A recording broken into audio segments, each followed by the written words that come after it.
The laughter started before the punchline. Her friends sat around the dining table, wine glasses tilted, eyes bright with the kind of glee people get when cruelty is dressed as comedy. My wife's voice sliced through the room, sharp, confident. "Don't take him seriously. He cries if I burn toast. Sensitive little thing, aren't you?" The room erupted. I smiled. My lips moved. My eyes did not. Inside, a small click, a quiet lock turning. I studied the way her hand rested on the chair's edge, the way she looked at me, expecting the same sheepish grin I'd given 100 times before. But something had shifted. I wasn't sure if it was the weight of her words or the way my friend's laughter scraped against my nerves like metal on stone. Maybe it was the realization that every joke had teeth, and I'd been bleeding for years. I excused myself to pour more wine. No one noticed the way my hands didn't shake. It wasn't new.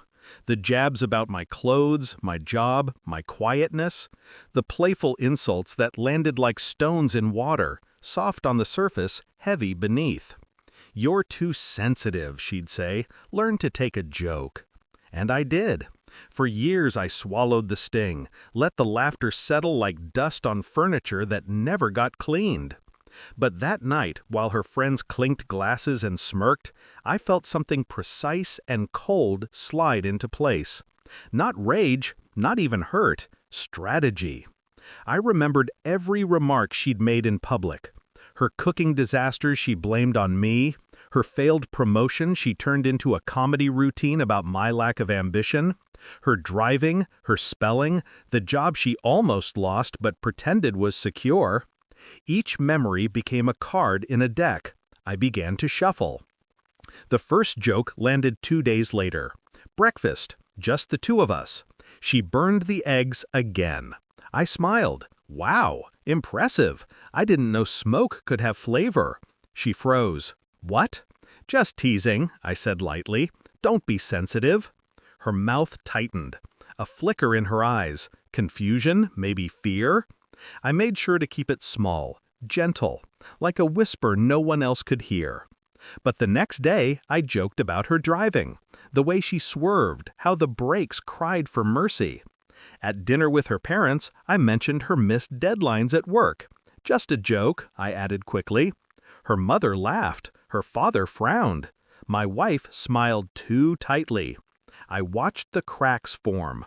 Every word was measured, every pause deliberate. I never raised my voice. I never broke a plate. I simply gave her back the gift she'd wrapped for me for years. Each time she flinched, I whispered the same line. "Too sensitive? Learn to take a joke." Her silence grew heavier than any insult she'd ever thrown. The night of her company dinner was the pivot. She wore her best dress, the one she saved for promotions she never received. During dessert, her boss asked about her latest project. I smiled at the table. "Careful," I said casually, "she might burn it like breakfast." The laughter came, awkward, restrained. My wife's face drained of color.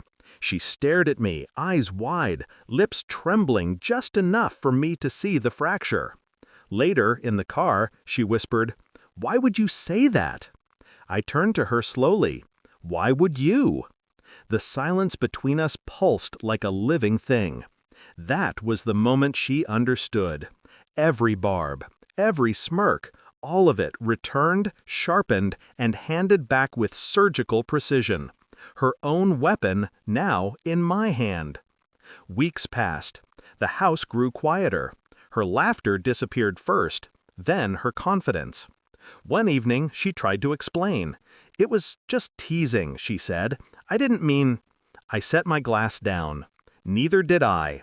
Her eyes glistened. "You're different." I tilted my head. "No, I just learned the rules you taught me." She opened her mouth, searching for a retort, a plea, a way to drag me back into the old game. None came. I stood. The room felt lighter than it had in years. "You said I was too sensitive," I said quietly. "You were wrong. I was patient." I left her there, staring at the floor, surrounded by the echoes of her own laughter.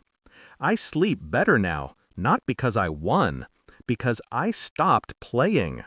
Her jokes were never harmless. They were tiny cuts, each one daring me to bleed. I bled in silence for years. Then I stopped.